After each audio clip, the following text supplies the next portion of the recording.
So many people hate small talk. It doesn't have to be boring. Hi, it's nice to meet you. My name's Emily. Hi, also Emily. Nice to meet you too. How are you? I'm good. How are you? I'm good. Nice weather we're having, eh? It's kind of colder than I thought it was gonna be. Yeah, totally.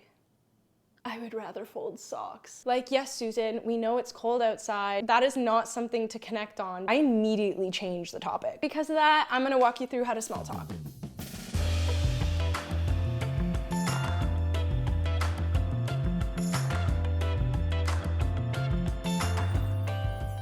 Hello, welcome to my channel. My name is Emily and I'm a career coach. Consider me your career and confidence homie, if you will. And my channel is all about simplifying all things overcomplicated in the career space so that you don't have to. Starting from small talk is probably the best thing you can do if you want to be more confident, be a better public speaker, make better connections, have more opportunities overall. You're doing the best you can, and starting small is the best place to start. In fact, the way I became a better public speaker is by starting with small talk. Whether it's an interview, you're joining a new team, or you're attending a networking event. Studies show that small talk is responsible for about 1/3 of our speech. I'm gonna simplify small talk for you. In fact, I'm gonna take you from being an awkward to a confident small talker today. Small talk is one of those things that people say they know how to do, but don't really break it down into techniques. No BS, no jargon. Small talk is just really all about making a connection. The career space will call it rapport. This video is literally jam-packed with so many tools, tips, exercises, practices, whatever you want to call them, tangible ways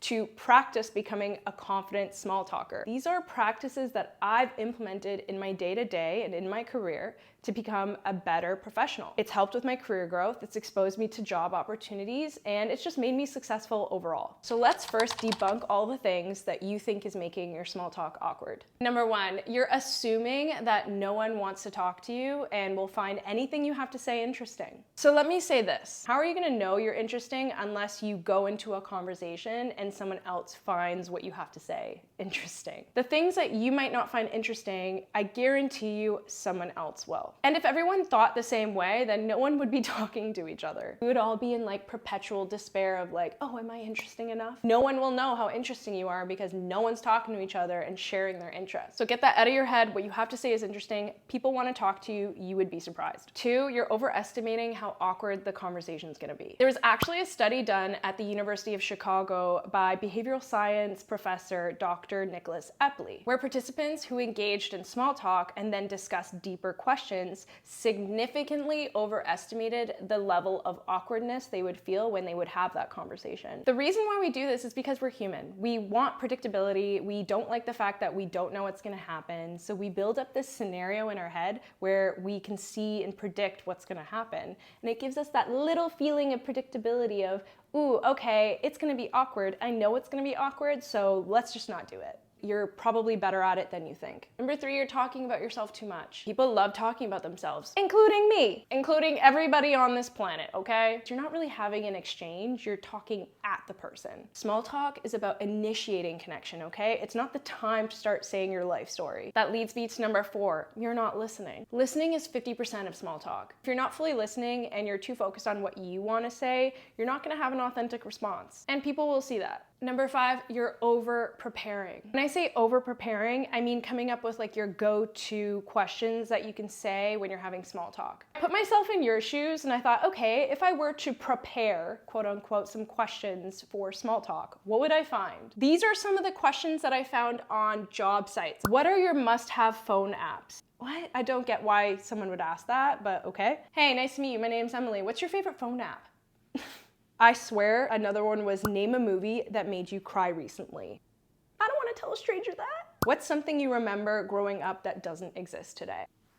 What a way to make someone feel old, okay? Could not believe the things I was finding. The best small talkers adapt to the people and the things around them. And if you come up with universal questions that you can just ask anybody, they're not going to come off as authentic. And over-preparing is just gonna limit your adaptability, which leads me to number six, which is your lack of practice. You don't wanna practice. There are some days where we feel like not socializing, and I get it. So if you're just feeling like you don't wanna socialize or make a connection that day, then go for it. Do the hi, how are ya? Ever since the Panarini, yeah, it's been a lot more difficult to socialize with people and put ourselves out there. Why is small talk even important? Like, why can't we just skip that part? I know you want to skip it. I sometimes want to skip it. It really depends on the mood, okay? We want to understand the vibe because things start to feel a little too clinical and too corporate when you just jump into the interview or you just jump into the presentation. In my opinion, good professionals and good leaders are able to establish a connection with people outside of work. I'm not saying you should invite them to your birthday party. I am saying they value small talk because they also value deep connection. But the best way to actually practice is to go out there and small talk with people. So I'm not technically asking you to do anything different. I will ask you is to implement these tools and exercises the next time you small talk. So that way you can practice those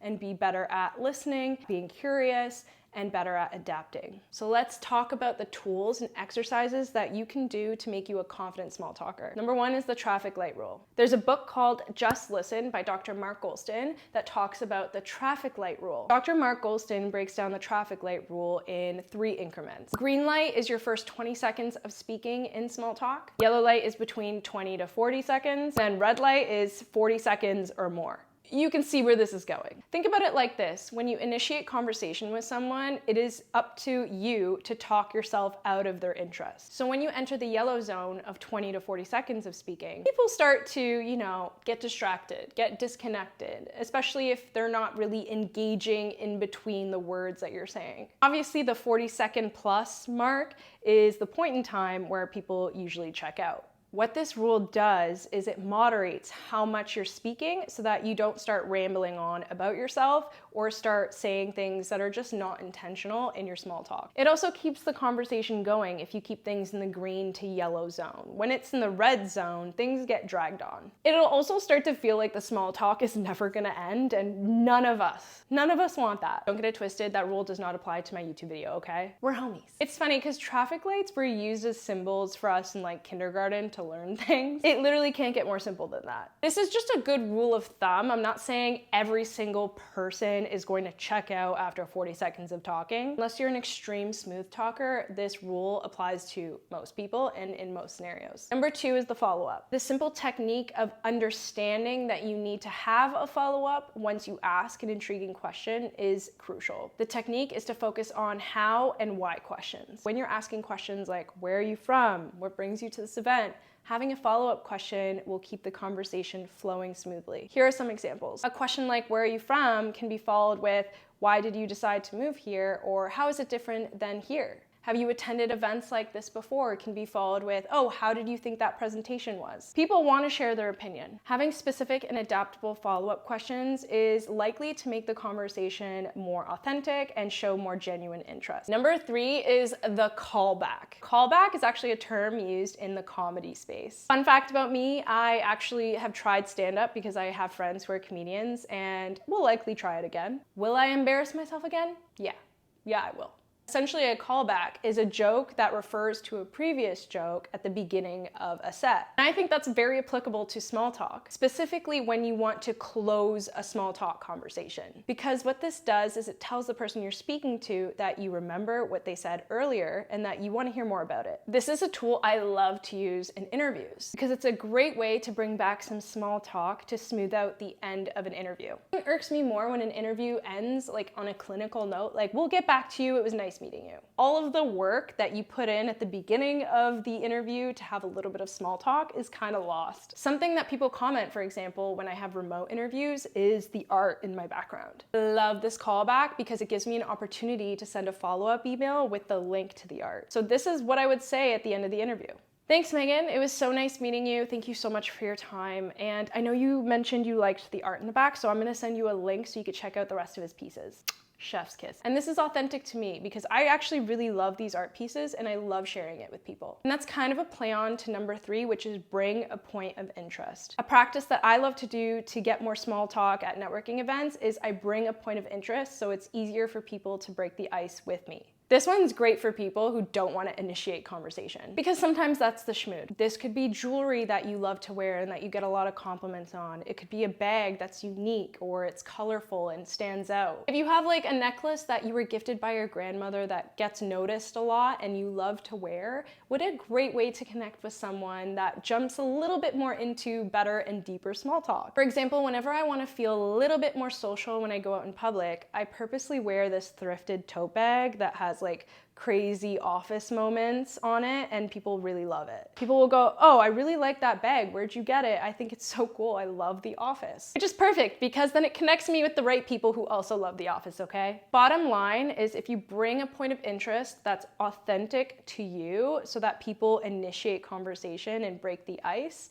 it'll be easier for you to connect with people on something that you genuinely care about. You don't always have to bring a point of interest. You could be the one pointing out the interest item. This takes a level of awareness, so when you go to an event, you need to pay attention to what's around you. Find something in the space that you're in or in the other person's background to point out that you're interested in. Sometimes someone will have like a statue in the background of their call, or you're at a networking event and you notice like a really cool presentation and you want to comment on it. I like this one because it gives you a little sense of predictability and control. And finally, a good tool and practice to go into, let's say, a networking event is to gamify. All of us like to play games, whether it's a video game, whether it's an app on your phone, or whether it's like a card game. It keeps us motivated. It makes things more fun. When you go to your next networking event, gamify how many connections you're gonna make through small talk. No, I'm not saying how many business cards you're gonna collect, because that's outcome focused.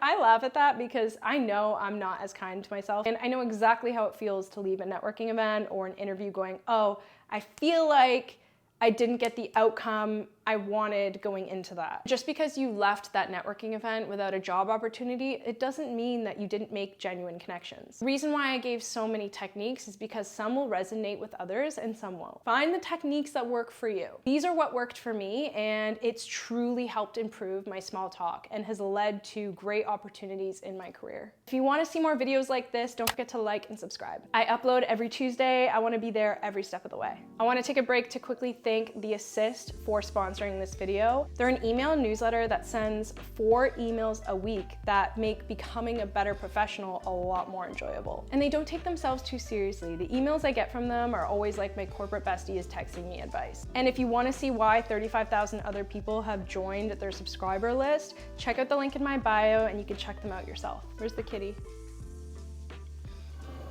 Come here.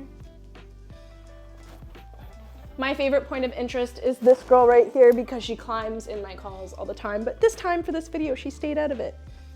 But I obviously brought her into it.